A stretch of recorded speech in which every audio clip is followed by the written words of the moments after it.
সম্মানিত শ্রোতা এবং দর্শক মণ্ডলী, আসসালামু আলাইকুম ওয়া রাহমাতুল্লাহি ওয়া বারাকাতুহু। আজকের এই পর্যায়ে আমি আমাদের দেশে যে প্রচলিত ওয়াজ মাহফিলগুলো হচ্ছে এবং আমাদের লক্ষ লক্ষ শ্রোতা দর্শক ওয়াজ মাহফিলে যাচ্ছে, তাতে আমরা কীভাবে উপকৃত হচ্ছি বা কতবার কি উপকার পাচ্ছি সে সম্বন্ধে দুটো কথা বলবো। আসসালামু আলাইকুম ওয়া রাহমাতুল্লাহি ওয়া বারাকাতুহু। বাংলাদেশের মতো এত বেশি ওয়াজ মাহফিল আমার মনে হয় যেন এই উপমহাদেশে আর কোথাও হয় না। পাকিস্তানেও হয়, ভারতেও হয়, কিন্তু বাংলাদেশে এত বেশি ওয়াজ মাহফিল হয় আমার মনে হয় না অন্য দুইটা দেশে এত ওয়াজ মাহফিল হয়। আরব দেশে ওয়াজ মাহফিল হয় না।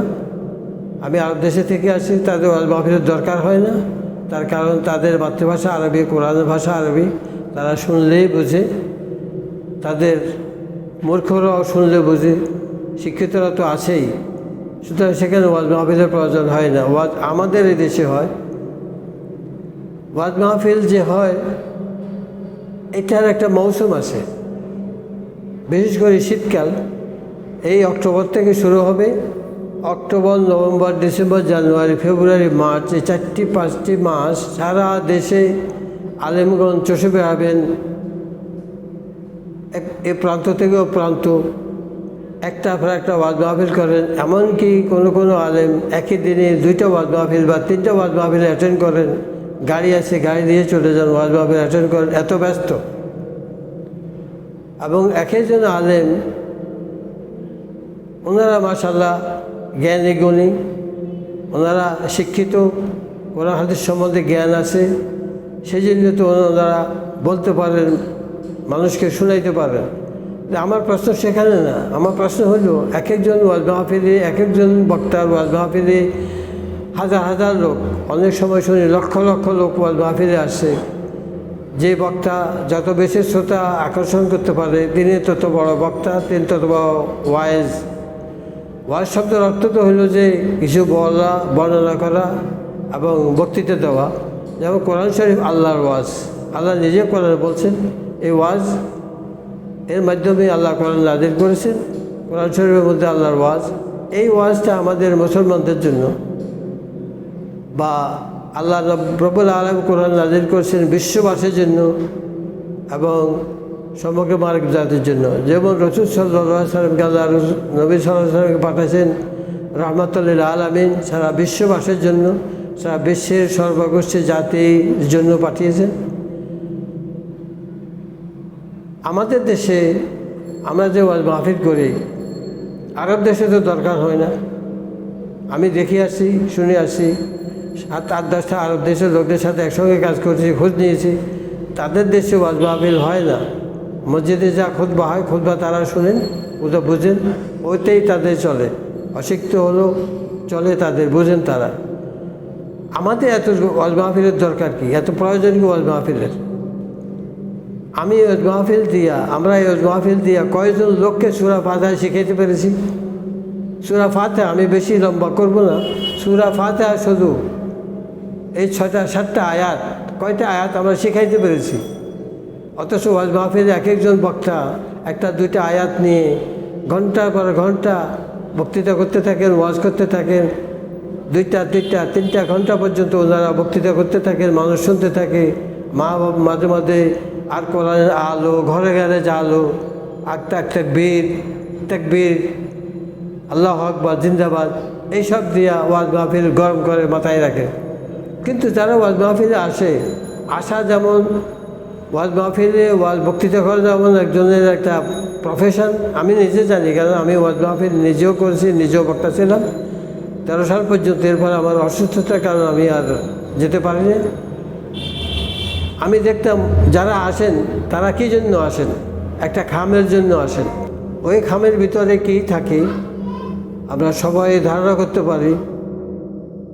কিছু হাদিয়া থাকে, হাদিয়ার পরিমাণ কত এটা সম্বন্ধে বাজারে নানা কিচ্ছা কাহিনী আছে। কেউ এত টাকা নেয়, কেউ অত টাকা নেয়, কেউ অত টাকা নেয়, কেউ আবার অ্যাডভান্স নেয়, অর্ধেক অ্যাডভান্স নেয়। অ্যাডভান্স পুরো টাকা না দিয়ে ওয়াজ মাহফিল আসে না।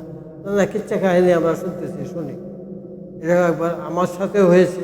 আমার প্রধান বক্তা আসেন নাই, অর্ধেক টাকা দেওয়ার পরও আসেন নাই, উনি পুরো টাকা পাই নাই, সেজন্য আসেন নাই। যাক, সেটা আমি নাম বলছি না, উদাহরণস্বরূপ বললাম আর কি। যারা বক্তৃতা করেন, যারা ওয়াজ করেন, ওরা মাশাআল্লাহ, ওনাদের বিরুদ্ধে আমার অভিযোগ নেই যে ওনারা এই অজ্ঞ মূর্খ, জানেন না কিছু। ওনারা বেশ জেনে শুনে, পড়ে শুনে, গবেষণা করে কিছু বলার জন্য তো প্রিপারেশন নিয়ে আছেন। ভালোই বলেন, ভালোই বক্তা, ভালোই বলতে পারেন, মানুষও শুনে। কিন্তু মানুষ শুনে যাওয়ার, মানুষ কি নিয়ে যায়? ইসলামের কোন জ্ঞানটা তারা নিয়ে যায়? ওয়াজ মাহফিল দিয়া, ওয়াজ মাহফিল শুনে গিয়ে সে নামাজ পড়তে পারে? ওয়াজ মাহফিল শুনে কি সে আবাদত করতে পারে? না। আবাদত করতে হলে তাকে আরবিটা শুদ্ধভাবে পড়তে হবে, নাম্বার ওয়ান শুদ্ধভাবে পড়তে হবে, অর্থ জানতে হবে, তারপর সে আমল করবে। এখন আমি সূরা ফাতিহা পড়লাম, অশুদ্ধ পড়লাম, অর্থ বুঝলাম না, আমি আবাদত করলাম সারা জিন্দেগি ভর, তাহলে কী হল? অথচ এক একটা ওয়াজ মাহফিল দিয়ে আমাদের ওয়াইজিনগণ 2 ঘন্টা, 3 ঘন্টা, 1 ঘন্টা, 1.5 ঘন্টা ওয়াজ মাহফিল করে যান, একটা শব্দ তো শিখে যান। কিছু মসলা মসাইল, কিছু নিয়মকানুন, ইসলামের বিধিবিধান শিখাই যান। বিধিবিধান দিয়ে তো তার মুক্তি নেই। মুক্তি তো তার হবে সালাত দিয়া, জাকাত দিয়া, সিয়াম দিয়া, হজ, জাকাত দিয়া, ঈমান। এগুলো কতটুকু আমরা অর্জন করতে পারি ওয়াজ মাহফিল থেকে? যারা বক্তৃতা করেন, যারা ওয়াজ করেন, ওরা জ্ঞানী গুণী মানুষ, ওনাদের বক্তৃতা শুনলে আমি নিজে শুনি, আমার ভালো লাগে। আমি কিছু শিখি ওনাদের থেকে, যেহেতু আল্লাহ আমাকে কিছু তৌফিক দিয়েছে আরবি বোঝার, আরবি জানার, আমি বুঝতে পারি কে কী বলতেছে। এবং আমার একটা নিজের থেকে আমি চিন্তা করি, এত ওয়াজ মাহফিল, এত লোক, লক্ষ লক্ষ লোক, অথচ একটা লোককে জিজ্ঞাসা করলে শুধু ফাতিহার অর্থ বলতে পারে না। একটা লোককে জিজ্ঞাসা করলে জানি সে ঠিক মতো নামাজ পর্যন্ত পড়ে না। নামাজ পড়লেই তো হলো না। আল্লাহ তাআলা নামাজ পড়তে বলতে রাসূল নামাজ শিখাই গেছেন, পদ্ধতি শিখাই গেছেন, কোরআন শিখাই গেছেন। আমরা কতটুকু শিখছি? শিখার মানে অর্থ এই জন্য আমি তেলাওয়াত করলাম। তেলাওয়াতের সওয়াব অবশ্যই আছে, এইটা রাসূল বলছেন, আমরাও জানি তেলাওয়াতের সওয়াব আছে। কিন্তু এই তেলাওয়াতের সওয়াব দিয়ে কি আমার আবাদত হবে? আমি কি আবাদতে জবাব দিতে পারবো যখন আমাকে জিজ্ঞাসা করবে, যখন আমি জিজ্ঞাসিত হব যে কী আবাদত করলাম, কতটুকু বুঝলাম, কতটুকু আমি মনোযোগ সহকারে একেদের সাথে, অনুমতের সাথে আবাদত করতে পারলাম? সূরা মুমিনুন আল্লাহ রাব্বুল আলামিন তো বলেই দিয়েছেন, কাদ আফলাহাল মুমিনুন আল্লাযীনা হুম ফী সালাতিহিম খাশিউন। যে খুশুটা আসবে কোথার থেকে? খুশুটা আসে না। খুশু আসবে যখন আপনি কোরআন তেলাওয়াত করে বুঝেন, অন্তরে অনুধাবন করবেন, আপনার ভাবে আসবে, আপনি বুঝতে পারবেন আপনি কী পড়তেছেন। আমি তো আরব দেশে ছিলাম, মক্কা মদিনা, আমার বহু সালাত পড়ার আমার সুযোগ হয়েছে। ওখানকার ইমামগণ আয়াত পড়লে যখন অনুধাবন করেন কী পড়তেছেন, ওনারা কান্নার জন্য, ওনারা পড়তে পারেন না, ওনাদের কান্নায় মুসল্লিদেরও কান্না চলে আসে। যদিও মুসল্লি বুঝতেছে না উনি কেন কাঁদতেছেন, মুসল্লি ওনার কান্না শুনে কাঁদতে, আমিও কাঁদতেছি, কিন্তু বুঝতাম না। এখন তো আল্লাহ রহমতে কিছু বুঝতে পারি। তো আমাদের ইমাম সাহেবরা এত সুন্দর তেলাওয়াত করেন, এত ভালো তেলাওয়াত করেন, কিছুই বুঝেন না। সেই জাহান্নামের তেলাওয়াত করতেও যেরকম প্রয়োজন, জান্নাতের তেলাওয়াত করতেও সেরকম প্রয়োজন, ভয়ের আওয়াজও তেলাওয়াতও সেরকম, আবার সুসংবাদের আওয়াজে একই, ওনাদের ভাবের কোনো পরিবর্তন নেই।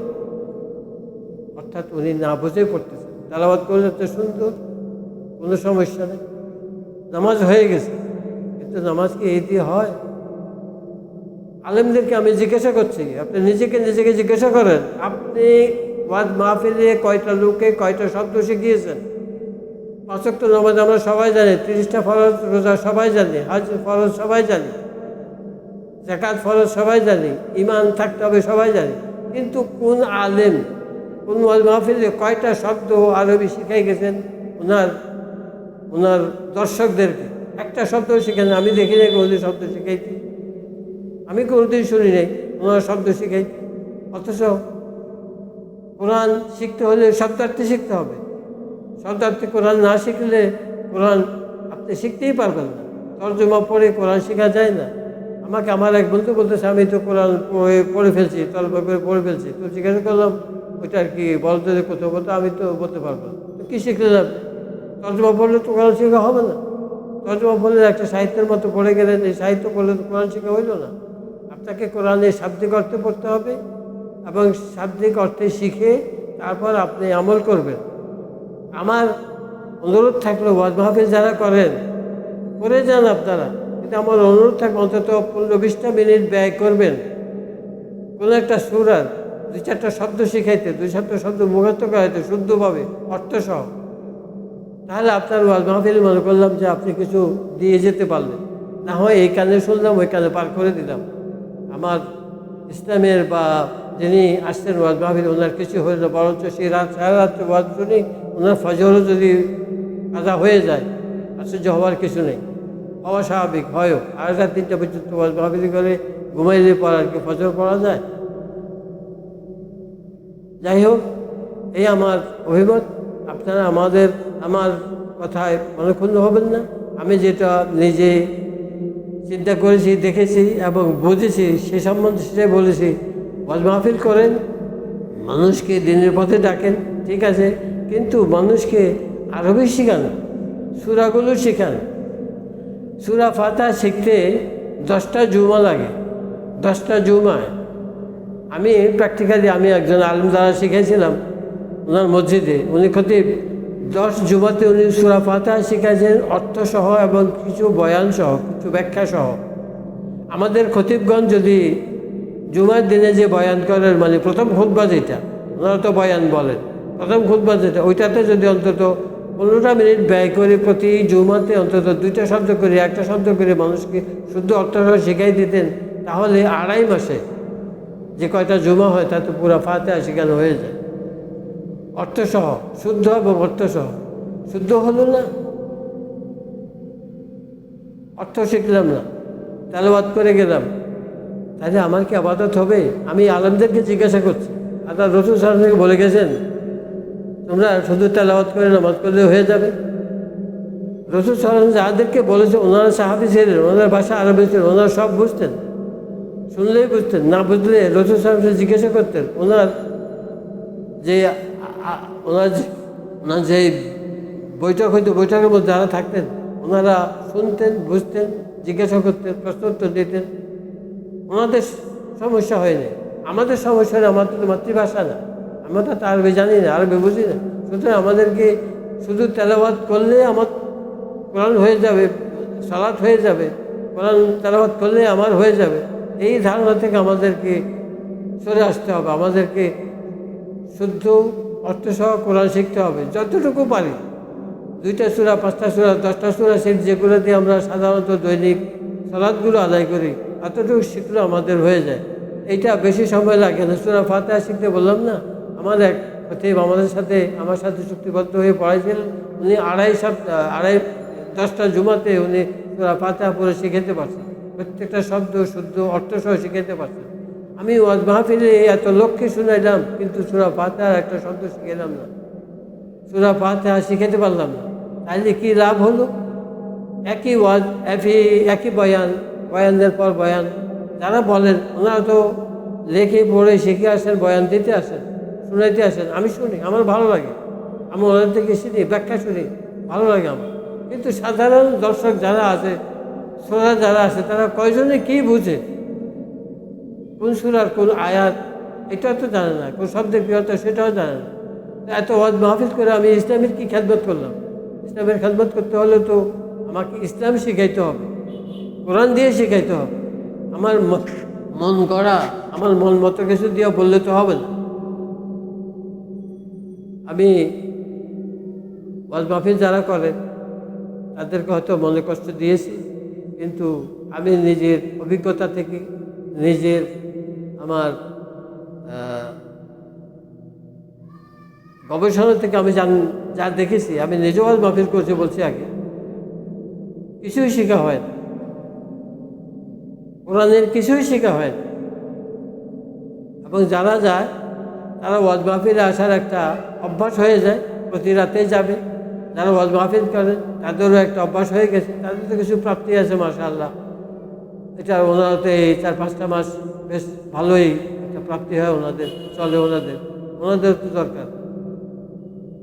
তো আমার অনুরোধ থাকলো আপনারা ওয়াজ মাহফিল যতটুকু করেন তার মধ্যে তো 15-20টা মিনিট ব্যয় করে কয়েকটা শব্দ শিখাই যাবেন আপনার শ্রোতাদেরকে, যেন পরের মাহফিলে যেন আবার গিয়ে আবার শিখাইতে পারেন। এভাবে যদি শেখান তাহলে মানুষ তো কিছু সুরাকারা শিখতে পারবে, অর্থসহ, শুদ্ধ অর্থসহ। তাহলেই আপনার ওয়াজ মাহফিলের এই ইসলামের তবলিগি দ্বীনের কোনো একটা ফায়দা হবে, উপকার হবে। আমি সংক্ষেপে এতটুকুই বললাম। আমাকে ক্ষমা করবেন যদি মনে কষ্ট দিয়ে থাকি। আশা করি আপনারা একটু চেষ্টা করবেন, এই আমার অনুরোধ রইল। আসসালামু আলাইকুম ওয়া রাহমাতুল্লাহি ওয়া বারাকাতুহু।